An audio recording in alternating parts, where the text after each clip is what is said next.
And over to the securities or the Nigerian Stock Exchange. The equities market remains quiet and driven only by short-term speculative trading as well as fundamentally attractive earnings release.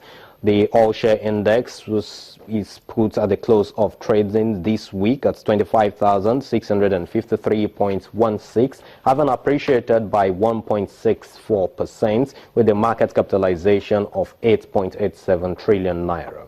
The volume of all the securities traded on that platform is put at 1.029 billion, valued at 7.98 billion naira in 13,441 deals. Taking a look at the sectors that moved the market this week, the volume shocking came in with the financial services sector having 853.414 million shares, while the oil and gas sector and conglomerates posted those numbers you have right there on the screen.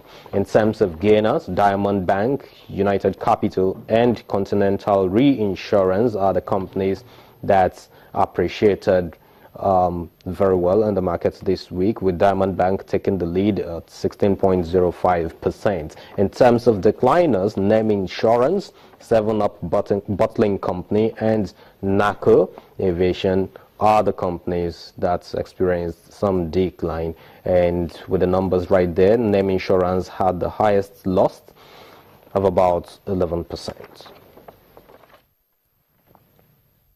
Now, the world recently celebrated International Women's Day, and here in Nigeria, the capital market, the Nigerian Stock Exchange precisely, observes the annual event from the angle of gender balance and the limitations that women face at work, using the NSE as an example. On the program this evening, we are joined by the Chief Executive Officer at Kedere Capital, Mrs. Ife Fashola, to give us insight into the role that women play in the Nigerian capital market. It's really good to have you. Thank you very much for coming through on the program. Thank you for having me. So, the Nigerian Stock Exchange, let's begin from there, had these events last week where, it focused more on women, and it was themed Transcending the Gender Limitations. Talk to us about what this implies for ladies like you who actually participate daily in the tradings of the Nigerian Stock Exchange and across all other securities markets in the Nigerian capital market. Thank you.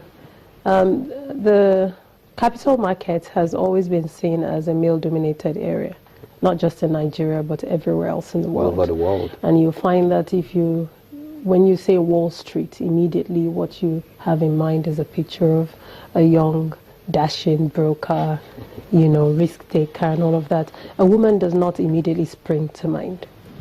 And what the stock exchange and other protagonists of the Transcending the Gender Limitation program sought to establish was to create awareness and to increase awareness and to encourage the women who are already in the system and those who are aspiring to come into the system, especially the next generation, that there are no limits. Every limitation is only in your mind or as perceived by others, but you can actually shatter those myths and you can break any limitations that anybody desires to set on you. It's all about your own mindset as a woman. Why do you think the profession is male-dominated? Traditionally, if you go and look at the history of trading and how the capital markets came to be, it was a men's terrain. With time, the women came into it.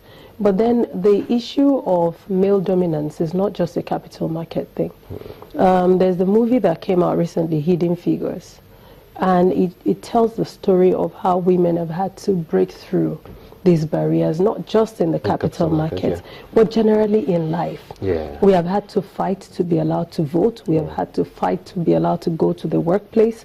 We have had to fight to be allowed to learn in schools. And I remember a part in the film where the guy said to the lady that this course was not designed to teach a woman. Wow. So the perception was that women's brains were wired differently and you had to have a special way of teaching them. But we all know that that doesn't make any sense. Your average girl in school today is as smart as the boy sitting next to her, or even smarter. And these are realities that we have to enforce, to constantly affirm to our girl children that they're not in any way inferior to their male counterparts. And how do you see this impacting on, say, trying to move from the current level to the senior ranks? You are the CEO of Kedari Capital. I know, of course, that you have a lot of young men working under you. How do you, bridge this kind of challenge? I think that it starts in your own mind. Once you understand that what you're doing requires brains and not brawn. And as long as you have the brains, then you can just apply them. In financial advisory and in the capital market, what we sell is human asset, is human capital. And so a lot of women buy into it. Yes, and it's all about intelligence. And once you understand that you're not less intelligent than the next person, the other part is hard work. Right. Our work entails a lot of long hours. We don't do traditional hours, but just by the sheer nature of what we do. Sometimes you're working balance that with the full family being responsibility. a wife, being a mother. Right. Our traditional perceptions of what a wife does and what a mother does, and the realities as well, not just the perceptions, because you really have to be there for your children and you have to be there for your husband. Now, we know that using the regulator, the Nigerian Stock Exchange's yardstick here now, it has a gender equality ratio of 1:2. And in line with its sustainable development goals, just like Oscar Onyema said at the session, he said they're looking at having an economic dividend of gender equality, something he puts together as EDGE, and how they can have that, being passed on to the listed companies. What are your thoughts on this? It's when you have initiatives like that, it does not stop at one program. Right. So it is a message that has to be preached, that has to be reaffirmed and encouraged across the industry.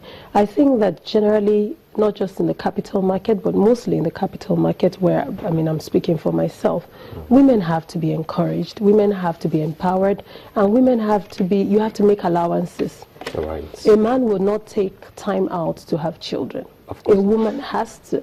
Well, I think I'm listening really deeply to you right now because I have a daughter as my first child, so I have to take cognizance of that. But then we really have to go on a short break. When we come back, we'll continue with the discussion. We have got a lot more to discuss on the show with Mrs. Fashola. Join us after this break.